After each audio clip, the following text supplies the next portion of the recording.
Greetings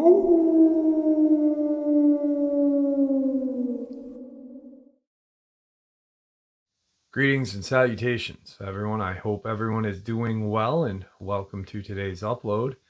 Before we jump into it, a couple quick links. As many of you know, I rely on Patreon, PayPal, channel membership, and the merch to help the channel to continue to grow and go. Links to Patreon, PayPal, and channel membership is in the description below. Merch displayed directly under the video. Also, Dogman Frightening Encounters, Volume 1 through 3, the audiobook versions. They were written and researched by Tom Lyons, narrated and produced by me, Jeff Nadolny. Those audiobooks are available on Audible, Amazon, and iTunes, links to which are also in the description as well. And finally, last but definitely not least, if you'd really like to help support this channel to continue to grow and go, simply subscribe. It doesn't cost a cent. Click the like button. Takes half a second. If you don't want to miss out on any of the informative uploads that I put out daily, click that bell icon. And folks, please leave a comment. Why? Well, because all of these things really do help the channel to continue to grow and go. They definitely do matter, and they are appreciated. And with that, I have taken far too much of your time.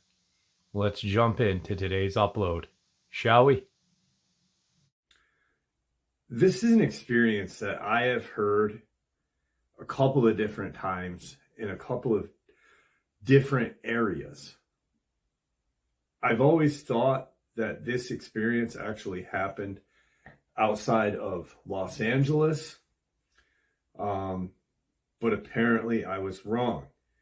And I will share the experience, and then I will share a old newspaper clipping or article that I found from back in 1934. And they were actually talking about reptilian creatures in the news. Do you think they would do anything like that now? Besides what, the Daily Planet or whatever it's called, you know, the one that everybody looks down on.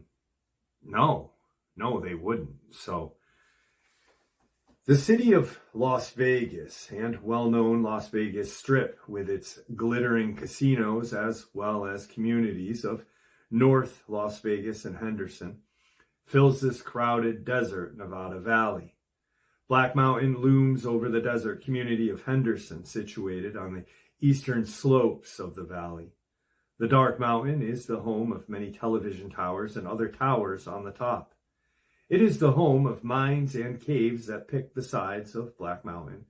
Today there are businesses and homes and a freeway that cuts into the slopes of the mountain, but in the middle of the 70s, just open desert from the middle of town to the mountain. More open, undisturbed miles of desert until sparkling Las Vegas. With the building boom, homes and businesses crowd the once open desert. In 1977, every kid in town knew the rules. Do not climb or play on that mountain. All parents understood the constant danger of the deep open mines and caves, but danger lured the younger set, and several deaths occurred on the slopes of the Black Mountain. It was a pleasant day, and my 13-year-old son Mark and his friend Harry roamed in the empty desert between my home and the forbidden Black Mountain. Being adventurous boys, the chance to explore a cave and carry back a rock or two and a lifetime of memories is enough to break the rules. They hiked maybe the scant 1 mile across the desert and climbed the little hills in front of the Black Mountain. On the back side of one of these little hills, Mark and Harry located a cave. They had to squirm into this narrow opening and belly crawl through the cave to a larger room and turn on their small pocket flashlights. They saw a circular room, roughly 9 feet across. Near the back wall, they spotted a large, deeper hole. They found several large branches that someone had dragged a couple of large branches about a mile from the closest tree and tossed these branches into the hole, creating a makeshift ladder to climb down into the lower pit. The pit was roomy with a short annex. Occasional debris littered the rocky floor, like a tin can or two. A battered teen magazine perched on a small outcrop of rocks that served as a shelf. The boys explored the main cave, then turned their attention to the short tunnel or annex. Sounds carried in the cave, and the walls slightly vibrated if a loud voice reverberates throughout the small room. It was then that the boys heard the sounds of voices and maybe the distant humming of machines. Intrigued by the thought of mining nearby, the boys went deeper into the tunnel. On the far end, they found a rusty metal door, and near the door a strange metal rod. The 1-foot rod was lightweight and resembled aluminum, with a cap on one end and a few strange engravings on one side. Mark weaved the rod into his belt loops of his jeans, focused the beam of his flashlight onto the door, and tried the doorknob. He discovered a strong bolt secured the door from the reverse side. Harry shook the doorknob and pounded on it a few times. Startled, the boys heard the sound of guttural, harsh voices talking and the certain sound of approaching footsteps. They suddenly felt a wave of fear, knowing that they were inside a forbidden cave, weaponless, and an angry, animalistic, growling voice attempted to open the door any second. Mark, the taller of the two, pushed Harry up the makeshift ladder and scrambled up the wood branch to the upper level of the cave. They heard the metal door clank and squeak loudly as the door opened. The boys crawled as quickly through this narrow tunnel and outside. They stood up and ran about the distance of a city block away and turned to the cave entrance. They laughed at their dirty hands and faces. Revealed the escaped from the unknown man with harsh voices in the cave. They looked at the strangely engraved rod, trying to figure out what language might include circles, ovals, swirls, and triangles. Without warning, they heard a loud, threatening growl. Harry and Mark looked back at the cave entrance, and to their horrified eyes they watched as a very large, greenish humanoid struggled to force his large body out of the narrow cave. The boys screamed and started running down the slope of the hill, running at top speed. They did not look back until they were near my backyard. They slowed down, breathing hard, and glanced back at the mountain. To their shock and fear, the large humanoid was trotting towards them. They started screaming again, put on a burst of speed, and ran into the house. Mark locked the door, screaming, "Mom, Mom, help us, Mom. He's going to get us." Alarmed, I ran into the family room, and both boys threw their arms around me, crying. They both were shaking, not just their hands, but also their entire body shook. Wet tears left muddy tracks across their faces. Mark begged, "Don't open the door, Mom. He's going to get us." Meanwhile, Harry added, "He's large. He looks mean. Don't open the door, please, please. Don't open the door." Instantly, I was furious with this man that had generated such terror in these young boys. At 13, boys are usually trying to impress everyone at how brave they can be, so I know it took a lot of nerve for them to admit that much fear. "Boys, go and get a drink and let me talk to this man," I suggested, but they tightened their grip on me, screaming, "No, no, no, that guy will kill you. He's not a man. Don't go out there, Mom." I managed to coax one arm free from each boy. I looked into their worried eyes. "Boys, nobody's going to kill anybody. And, you know, I won't allow anyone to hurt you now. What do you mean he's not a man? It's a woman that's threatening you?" "No, Mom, it's not a man, sort of. He looks like a man, but his face looks like a snake, or, yeah, like a lizard man. He's ugly, and he doesn't wear anything. He's naked except for a wide belt with stuff on it." I stared at my son, imagining some teenager wearing a Halloween costume. I laughed a little and said, "Boys, it was just someone playing a joke on you." Both boys started to protest again, both talking at the same time. I could hear the panic in their voices rising again. And finally, Harry said, "That guy couldn't have been wearing a costume. He could barely squeeze himself out of the cave. He would have ripped his costume into pieces. What cave? Did you boys go to the Black Mountain, even though you knew it was dangerous? I asked. Mom, listen to me. It was a lizard man, and he was naked. I never saw a costume that shows everything. He was naked, Mom. It was not a costume. You know what I mean, Mom. With difficulty, I untangled myself from the tight grip of the boys and looked out the window. I peered carefully out the window, expecting the spectacle of this lizard man, but nothing moved, not a child, not a man, not a lizard man. I reassured the boys the danger was in the past and this man was long gone.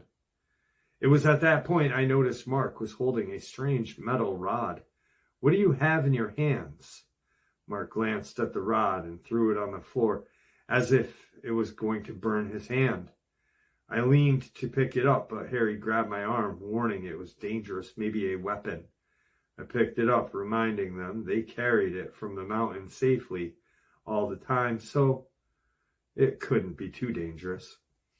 The rod was approximately 1.5 inches across, maybe a foot long, with a slight indentation at one end and a plain gray cap at the other. I looked at the bizarre symbols engraved in a 3-inch section of the rod.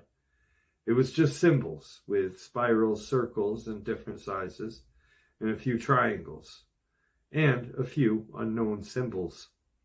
There were no levers or buttons, and the cap at the end did not seem to move. The rod, with its professionally created symbols and smooth to the touch, I knew it was not a toy, but nothing I recognized. It was late afternoon, and the long shadows cast ominous shapes into our yard. I knew Harry was still too nervous to walk home alone. Mark and I walked the distance of the 2 houses, made sure he was safe inside of his home before we walked home. That night, Mark was still nervous, peeking out of the curtains, often expecting the worst. Mark played Scrabble with his sisters, everything to keep his mind busy. Near midnight, we went to bed. It must have been around 2 in the morning when Mark shook me, whispering harshly that someone was trying to get through his bedroom window. I hoped it was just a nightmare or his nerves were still on edge. Quietly, we slipped into the bedroom and I listened to the sounds of scraping at the window's edge. He was not mistaken. In the light of the moon, I could make out a silhouette of a head and shoulders of a man. I was alone with my 4 kids, no husband to protect us, so I grabbed my flashlight and suddenly tossed the curtains open to face this man. There was a glare from the flashlight in the window, but past that glare I could clearly see a large head with ridges on the top. Other ridges on his cheekbone, and his eyes glowed a golden color. Mark and I stood still, unmoving. Both fear and shock kept us frozen. The lizard man didn't move either. His hand was still poised in an attempt to pry open the window. His hand was large, with no webbed, rough, gnarly-looking fingers, with powerful claws. A couple of minutes, not seconds, but long, agonizing minutes, with our hearts pounding, I knew I had to do something. One hand still holding the flashlight beam in his face, and my eyes still locked into those golden eyes. I fumbled around in the dark with my other hand, hoping to find something to use as a weapon. He glanced at my hand, looked back into my eyes. He turned his head to a little, as if he was asking a question. He slightly opened his lipless lips, displaying 4 of his pointed teeth and he turned and suddenly ran off into the desert. Mark suddenly closed the curtains, grabbing my hand, and led my shaking legs to the edge of his bed, where we sat for a few silent minutes, just sitting there trying to comprehend this incredible event with little success. We started talking at the same time and started to check the doors and windows repeatedly. His sisters were completely awake by now, and we all talked all night, going from window to door until full sunlight. Later in the morning, we decided the reason the lizard man was breaking into houses was to reclaim the metallic rod. Mark and I hiked back to the cave and placed the strange rod beside the cave entrance. The lizard man never attempted to enter the house, and for that I am relieved. After a few days, I went outside and looked at the window. It was then that I found the bottom edge of the window was close to 6 feet from the ground.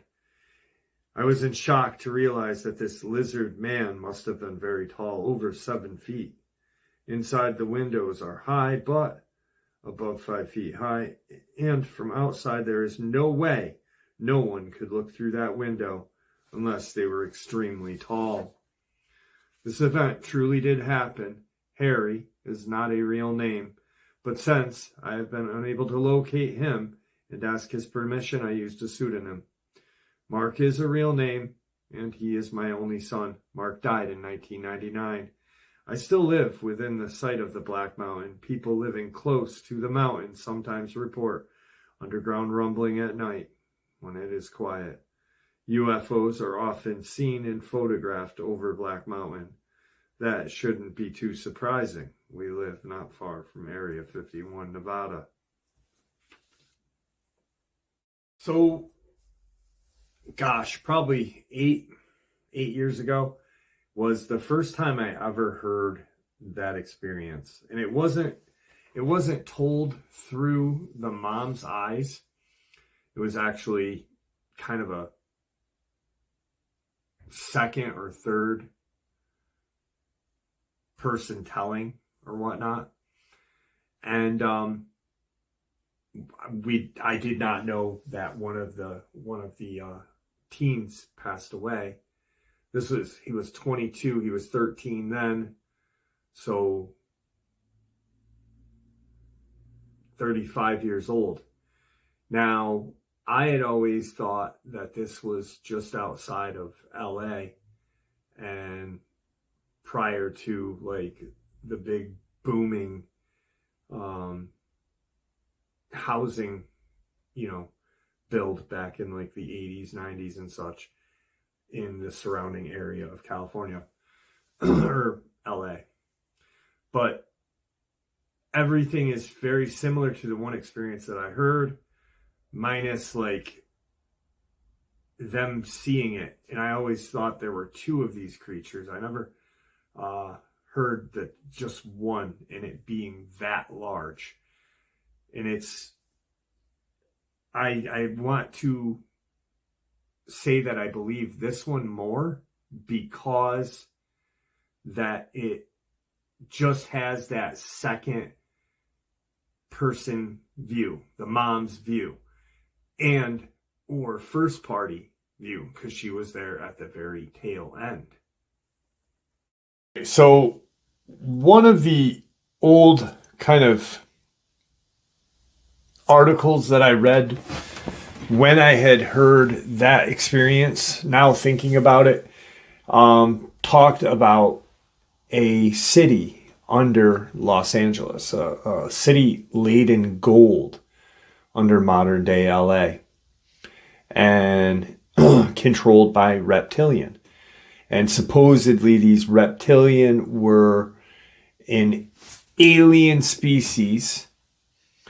And when I say that, I don't mean from outer space, could be interdimensional, or is it alien to us because we are the surface dwellers? Who knows? Now, maybe that's why I always thought that event happened outside of LA. But the information I'm going to share with you right now is some of it comes from a 1934 Los Angeles Times news article. So this is not part of the article.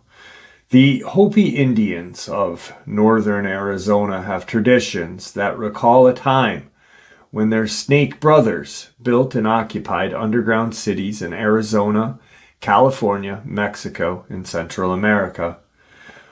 One such underworld city is believed to have been built on the west coast near the Pacific Ocean under Los Angeles, California. Strangely enough, one engineer's search for LA's mythical underground city gained enough credibility to have his efforts presented as front-page news in the Los Angeles Times newspaper, January 29th, 1934. Top dead center of the front page is an artistic rendition of the Four Horsemen of the Apocalypse. Below the image is the article, Lizard People's Catacomb City Hunted. Engineer sinks shaft under Fort Moore Hill to find a maze of tunnels and priceless treasures of legendary inhabitants. Now, this is that article right here. Lizard People's Catacomb City Hunted. Engineer sinks shaft under Fort Moore Hill to find maze of tunnels and priceless treasures of legendary inhabitants. By Jean Basquet, January 29th, 1934, LA Times. Busy Los Angeles, although little realizing it in the hustle and bustle of modern existence, stands above a lost city of catacombs filled with an incalculable treasure and imperishable records of a race of humans further advanced intellectually than the highest type of present-day people. In the belief of G. Warren Schufeld, geophysicist, mining engineer, now engaged in an attempt to wrest from the lost city deep in the earth below Fort Moore Hill the secrets of the lizard people of legendary fame in the medicine lodges of the American Native, or of the American Indian / Native American. So firmly does Schufelt and the little staff of assistants believe that the maze of catacombs and priceless golden tablets are to be found beneath downtown LA, that the engineer and his aides have already driven a shaft 250 feet into the ground. The mouth of the shaft being on the old Banning property on North Hill Street overlooking Sunset Boulevard, Spring Street, and North Broadway. And so convinced is the engineer of an infallibility of radio X-ray perfected by him for detecting the presence of minerals and tunnels below the surface of the ground, an apparatus with which he says he has traced a pattern of catacombs and vaults forming the lost city, that he plans to continue sending his shaft downward until he has reached the depth of 1,000 feet before discontinuing the operations. Legend supplies clue. Schufelt learned of the legend of the lizard people after his radio X-ray had led him hither and yon, over an area extending from the public library on West 5th to the Southwest Museum on the Museum Drive at the foot of Mount Washington. This is the conversation.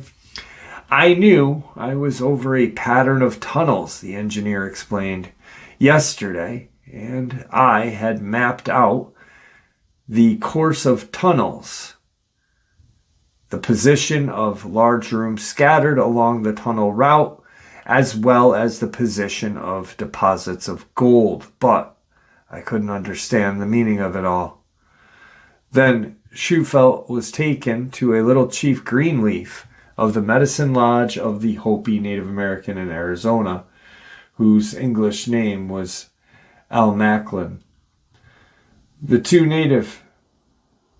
native provided the engineer with a legend which, according to both men, dovetails exactly with what Schufelt says he has found.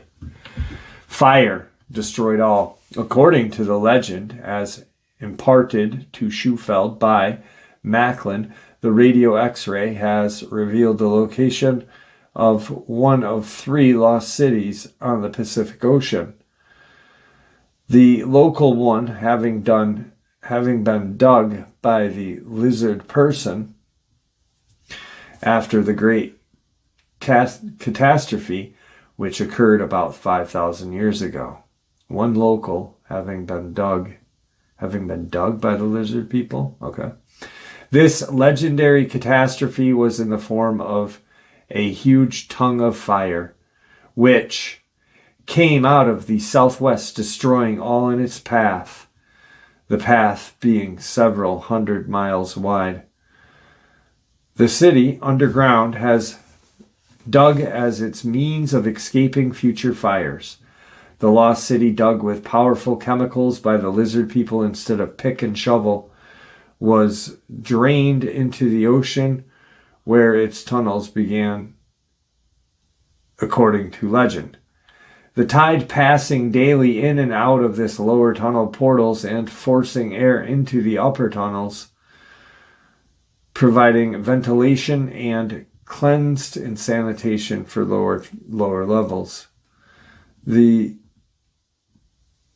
legend states, large rooms in the domes of the hills above the city of labyrinths housed 1,000 families. In the manner of tall buildings and imperishable food supplies of herb variety were stored in catacombs to provide substance for these lizard folk for a great length of time as the next fire swept over the earth.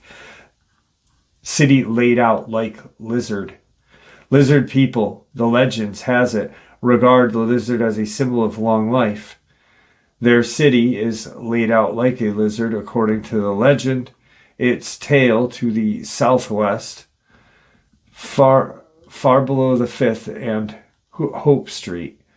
Its head to the northwest at Lookout and Marta Streets. The city's key room is situated directly under South Broadway, near 2nd Street, according to Shufelt and legend. This key room is the directory to all parts of the city and all record tablets. The legend states all records were being kept on golden tablets 4 feet long and 14 inches wide.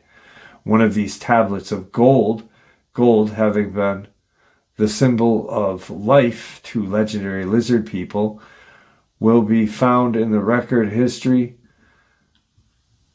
of the Mayans, and on one particular tablet, the southwest corner of which will be missing, is found record of origin of the human. Tablets photographed. Shufelt states that he has taken X-ray photos of 37 such tablets, 3 of which have their southwest corners cut off. My radio X-ray pictures of these tunnels and rooms, which are surface voids, or subsurface voids, and golden pictures with perfect corners, sides and ends, are a scientific proof of their existence, Shufelt said. However, the legendary short must remain speculative, unearthed by excavation. Macklin said legendary advice to Native Americans or American Indians was to seek the lost city in the area within the chain of hills forming the frog of horses' hooves. The contour of hills surrounding this region forms such a design. Sustaining Schufelt's findings, he said Schufelt radio device consists chiefly of cylindrical glass case inside which a plumlet attached to a copper wire held by the engineer sways continually, pointing his asserts toward minerals or tunnels below the surface, the ground, and then resolves when over mineral or swings of prolongation of the tunnel when above the excavation. He has used the instrument extensively in mining fields, he states. So that, I had a hard time seeing the newsprint. I will take a picture of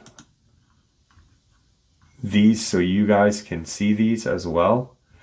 I think it's important that you guys see the news article since we are talking about it. And, you know, it only makes sense that we should, or everyone should see these things, because, I mean, this is a national newsprint at one time. It still is. But to talk about a lizard race of people in the LA Times is unheard of. All right, so right now I'm going to share the news article so you guys can see that and see the map of the city that Schoenfeld and McKinley believe is under modern day Los Angeles. So here's that, and then we'll jump into some other things.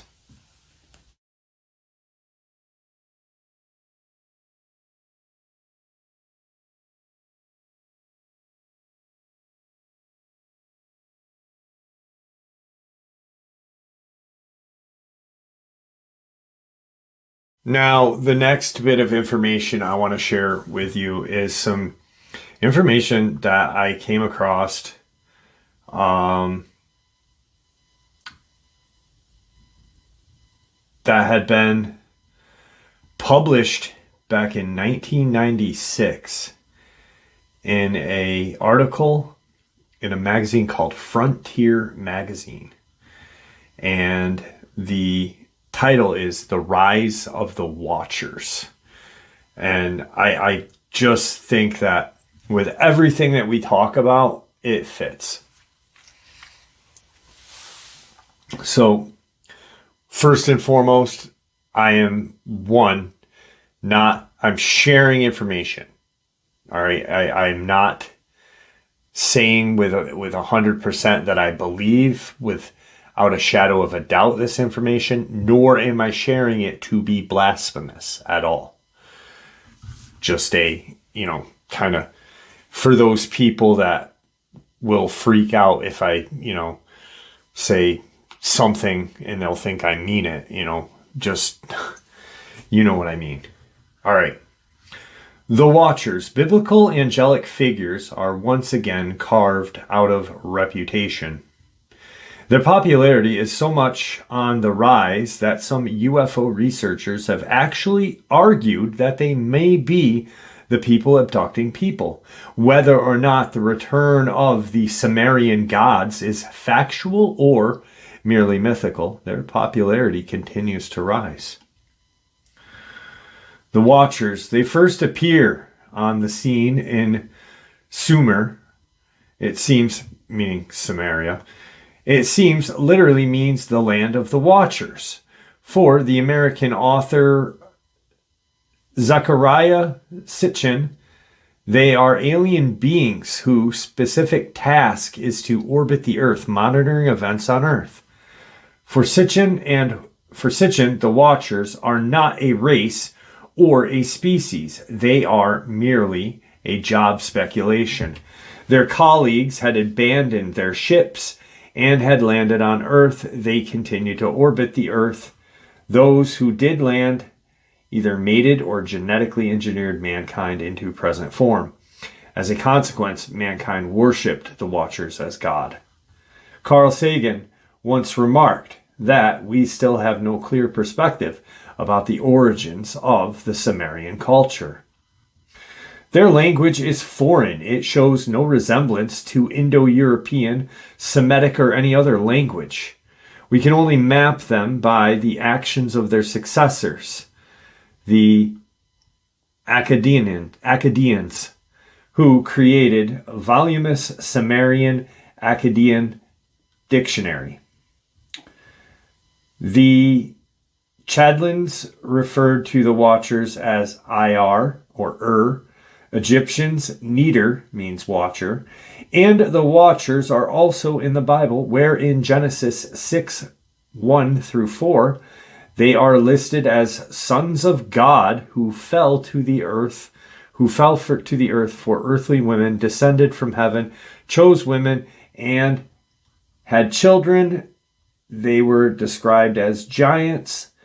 Through their height of their fathers is never stated. Still, the giant did not sleep or spoke. Bible refers to the watchers or Grigori as evil. They were the ones who fell from heaven and who were weak to the flesh of women. In this respect, they sit within the tradition of Lucifer, the leader of the fallen angels who came to earth. Could the leader of the Watchers and the biblical Lucifer be the same one? The Quran has a similar story, though the strict good versus evil of the Bible has been toned down.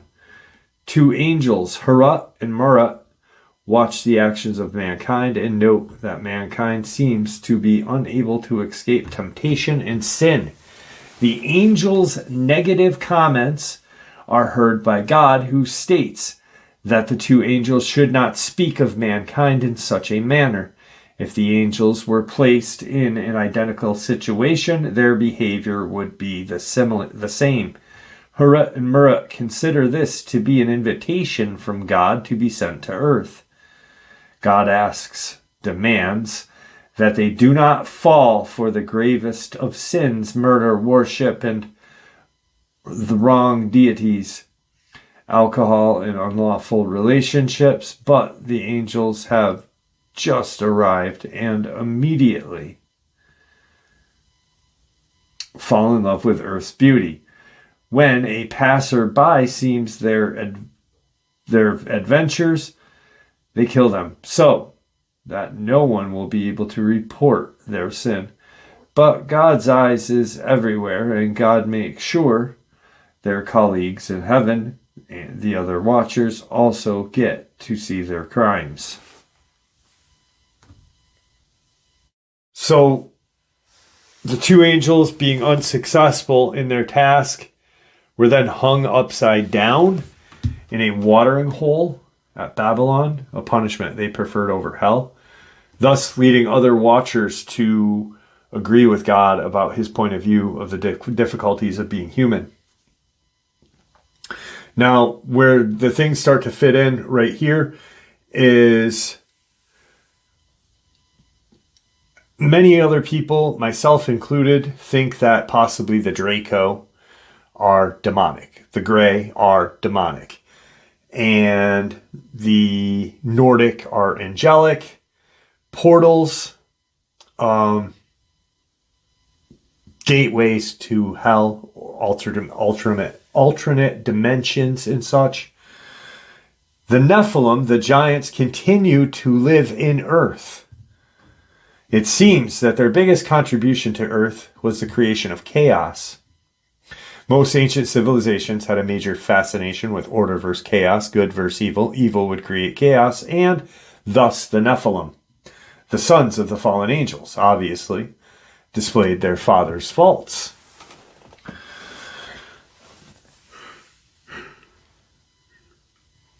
Excuse me.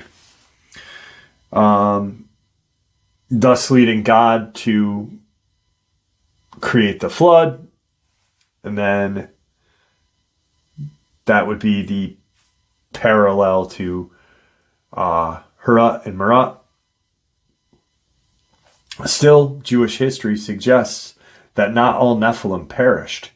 The Jews stated that they lived in Israel, and the Anakim and Raphim, both tribes considered to have been descendants of the Nephilim. There remained a few Nephilim who fought in some battles, but they slowly seemed to disappear from the scene. Perhaps they married, and their specific characteristics, their 6 toes, 6 fingers, eventually disappeared in a larger genetic pool. Now, the story of the Watchers then fell in disrespect within the Catholic religion, who wanted to portray heaven as good and perfect, whereas the Watchers were all too human. It seemed to neatly fit within this deception. The Book of Enoch provides great detail about these Watchers, which is not included in the Bible. Its substitute was the Apocalypse of John, where there is no reference to Watchers mating with human women. Still, some references remained. Daniel 4:13 and Daniel 17 and 23. They appear, even making an appearance in front of the king. The Watchers back with a vengeance. Sitchin had prepared the way, and others are now jumping onto the wagon, in which UFO researcher Raymond Fowler made a major contribution. In 1979, Fowler had been researching a case of an alleged UFO abductee, Betty Anderson Luca, a deeply religious American who claims she had been abducted by alien beings. Fowler concluded that Anderson's story was legitimate. She had not confounded this account to create attention and controversy. So then, this is where things got interesting. So he's talking about this woman who was abducted.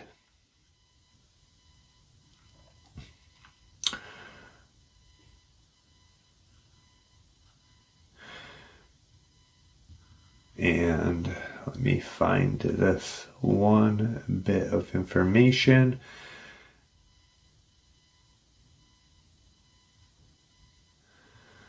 All right, so then they talk about, in Fowler's book, created some interest. He identifies the Book of Enoch, noted that there were both angels and demons, both at the gateways of heaven and hell, mimicking the Egyptian Neters, who also guard the gates of heaven and hell in the Egyptian afterlife. Where is that one piece that just...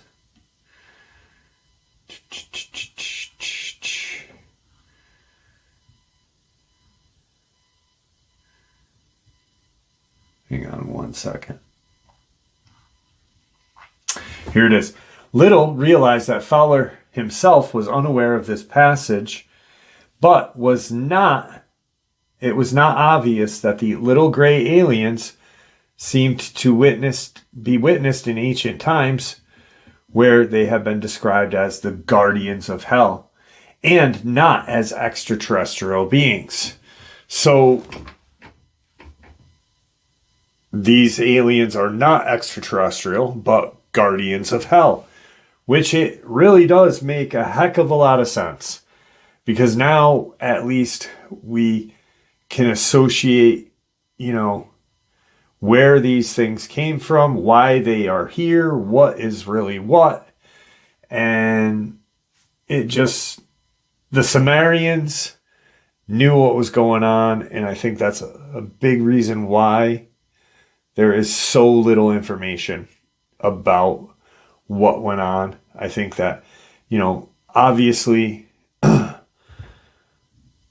as I pray every day, I pray to Jesus Christ our Savior, but churches back then were, warring, the Crusades and this and that. So, you can't go against that. You've got to say these aliens are, not aliens, they're demons. But it makes a lot more sense than just where'd they come from. These portals are probably gateways to hell, or multiple hells, multiple realms of hells. Definitely, I don't know. It just makes a lot of sense. And then right here, she described a group of blonde human-like beings that were in control of the gray beings. She named these blonde people the elders. So this one woman was never aware of any of this, describes all of her experiences, and then unbelievable. All right, so wanted to share that with you because it really does just compile everything together. Now I want to talk about the Cott County, Tennessee, Newport, Tennessee, Jimtown Road. So, Jimtown Road is in Newport, Tennessee, Cott County, Tennessee. And on the corner of Jimtown Road and Carnation Way was two terrible attacks, just horrific attacks, both leading to the death of two different people, Tony Aarons, Amber Miller. And then there was a scapegoat. The original attack happened to Tony Aarons, and he was found by a gentleman, and they scapegoated him completely. The original caller of the 911 for Tony Aarons was Charles Owensby, African-American male with a kind of a criminal. He had some crimes under his belt. No murders, no anything like that. Just some typical, really marijuana charges, fighting, spousal abuse, and stuff like that. But no murder. And a couple had been dropped. Now, he had found Tony Aarons. He was the 911 caller.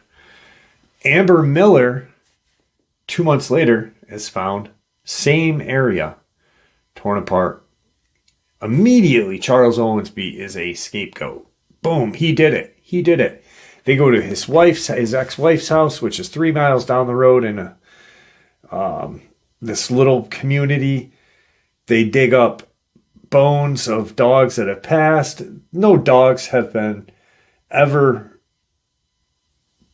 The dogs that have been taken were never pointed out as the animals that did it. They were actually released to their owner. Now, Jimtown Road goes kind of parallels the Pigeon River. So a subscriber had gone down there a couple years ago and saw a homeless encampment and talked to the people about these dogmen coming out of the woods and grabbing people up as they are walking, if they're on a bicycle, motorcycle, and that subscriber was on a motorcycle that day. Well, come to find out that this homeless encampment had been moved. They were using underneath the train trestles and stuff to keep dry, stay warm, whatever. Now, the homeless population, because they were, together, they feared these dogmen, but they all stuck together. So they didn't have to worry as much as a random guy on a motorcycle going down would. About a week ago, a subscriber who has been in our live stream, and many of you have talked to this person, he wants to remain anonymous right now, had gone down there. And he went to the train trestle that goes across the Pigeon River from Jimtown Road. And there's this little island that sits in the middle of Pigeon River. So he goes down and he's looking to see if there's any homeless populations or homeless encampments there. There's a couple of different people down there that did look homeless.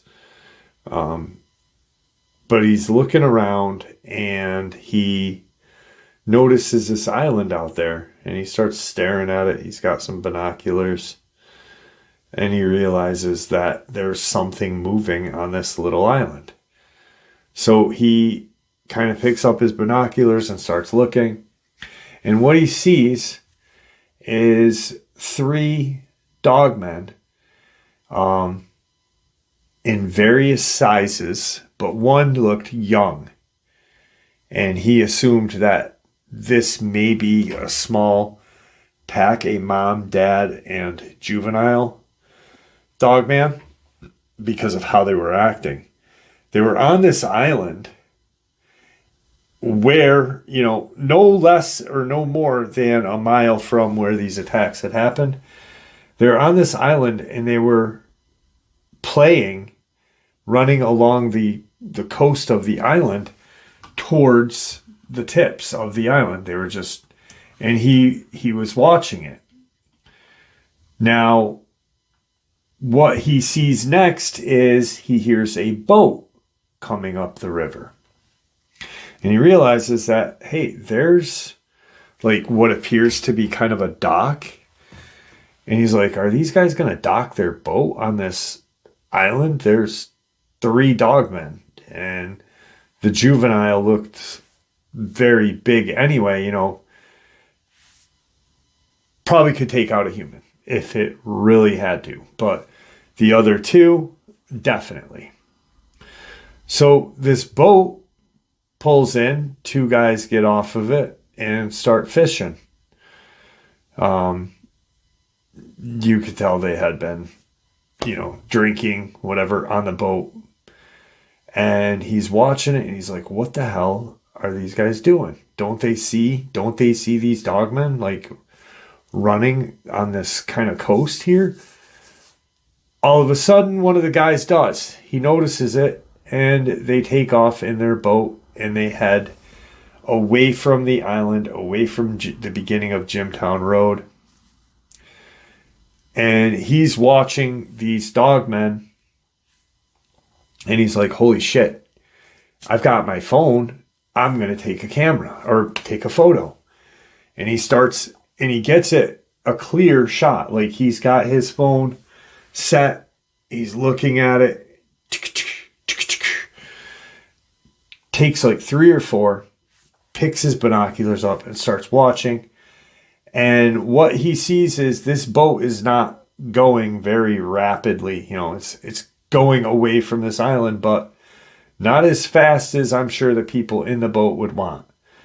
All of a sudden, he watches, the larger of the dogman come off of that backside of this island and jump into the water and start to kind of pull the boat, rock the boat. This dogman does eventually flip the boat and kind of lets it sit there. It swims back to this island and it disappears in the woods, which he assumes where the other 2 were hiding or whatever. So he's like, I think that these dogmen, the ones that killed Amber Miller and Tony Aarons, are residing on this little island. It would make a lot of sense because it's not far.